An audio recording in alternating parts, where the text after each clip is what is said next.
This video is brought to you by Canadian winters. Cold as since forever. In my house, I have 2 electric fireplaces, and we're going to talk about whether you should think about getting an electric fireplace and what the difference is between getting an electric fireplace and a gas fireplace.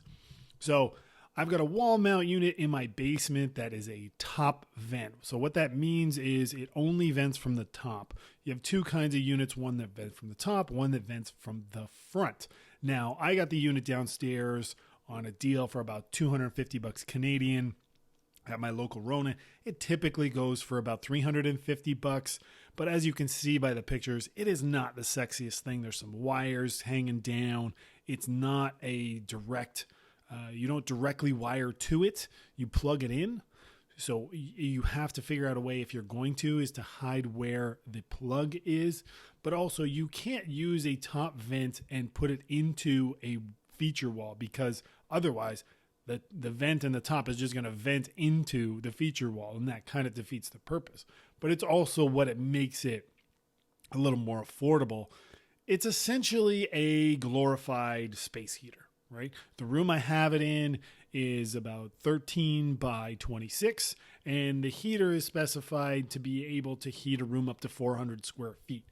What I love about it is that it's got a remote. It does everything I need. I don't really care if it's not the sexiest thing in the world. It's up off the ground. Now, the remote, I only know what 3 buttons do. I know how to turn it on. I know how to set the timer. I know how to set the temperature. And I've lost the back to it, so clearly you can tell that I don't really take super good care of it.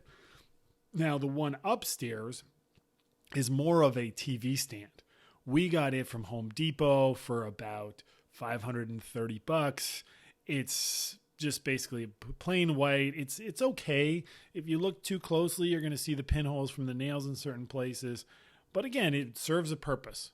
I love it because if I lay down on the couch to watch the game, or I'm hanging out, I can just put the timer on and it'll turn off. And if I fall asleep, it doesn't matter. I'm not running up my heating bill.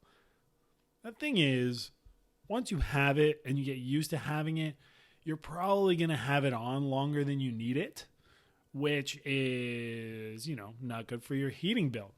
Now, we talked earlier about there's 2 kinds of electric heaters. There's ones that plug in, and then there are ones that are wired directly. Now, if you want to get a really nice one to put in your feature wall that's going to heat your space, they are going to come with different wiring options, whether it's 110 or 220. So if you're getting 220 volt, and you're going to have to run a wire to your panel for a dedicated circuit, which is ideal even in both scenarios, so you know whether your fireplace is blowing your circuits. That is a lot cheaper to run the wire and connect it to the back than it is to run a gas line. And then once it's front vent, you can build a feature wall, whether it's out of stone or whether it's out of barn board or shiplap, whatever you want to do. You could do that because it vents out the front and it's safe. Now, the difference is with an electric heater, you're going to heat a room. It's cheaper to run because you're running a wire, you're plugging it in, and you don't have to use it all the time. But you're only going to heat a room. It's not going to heat your house. If you're looking for real heat to heat your house, you want a gas fireplace. Now, here's one of the key differences, or a couple of them. Gas fireplace is more expensive. It's harder to put in because you got to run a gas line. The gas line is much thicker and less flexible than running a wire. So if you have an unfinished basement, great. You can run a gas line, no problem. It's a few $100. You're all good. However, if you have a finished basement and you're trying to add this gas fireplace that's going to be in a feature wall and all of that, you're looking at more cost. And the unit is bigger, so your feature wall is going to take up more space in your room. You're going to have to make it, 2.5, 3 feet deep to accommodate the fireplace. However, it'll heat your house. My parents have one. My parents and I live in similar size houses, about 1,000 square foot bungalow, right? I've got 2 heaters, one upstairs, one downstairs. My parents have a gas fireplace in the basement. Now, if you leave it on for an hour, you can't stay down there the whole hour because it's just going to be so hot. The heat is just going to fill the whole house, which is great. But if you're looking for some nice ambiance and all of that, the gas fireplace, it's nice, but it's going to melt your eyeballs. So use it responsibly, right? It's more expensive, probably, easily 4 times. My parents' gas fireplace was $1,800. That was 5 years ago, and I got a deal, and that was $1,800 to install it, and I got a deal because I was a contractor.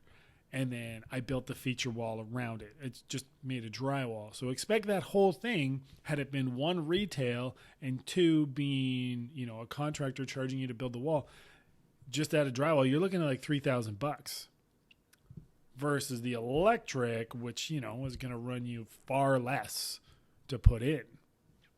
So that's something to consider. It all depends on what you want to do with your space. I personally like the electric. It services the needs of what I want to do.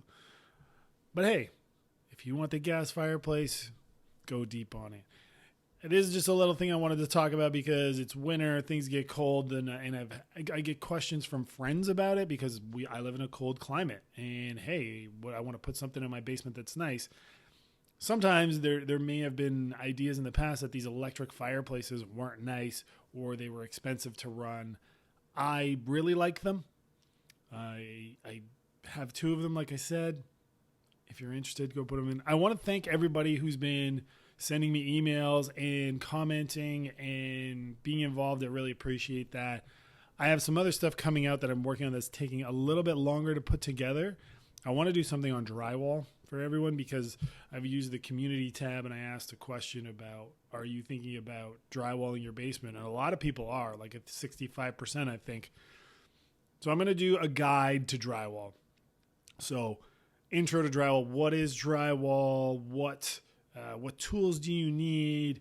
How to calculate it? How to install it? What the sequence is? All of those things. I'm going to try to build out a few videos so that you can get an understanding of what it means to hang your drywall, because drywall is like one of the most expensive things you're going to do. But I'm rambling. Anyhow, I appreciate everybody who is watching. If you could just leave a like, that would be great because then more people can see this. I really enjoy getting questions because it's a good feeling to know that I'm actually helping somebody who can take advantage of all the things that I know. So please ask away. Try to get this to more people because finishing your basement isn't going to get any cheaper. So, as I always say, thanks for watching and enjoy the rest of your day.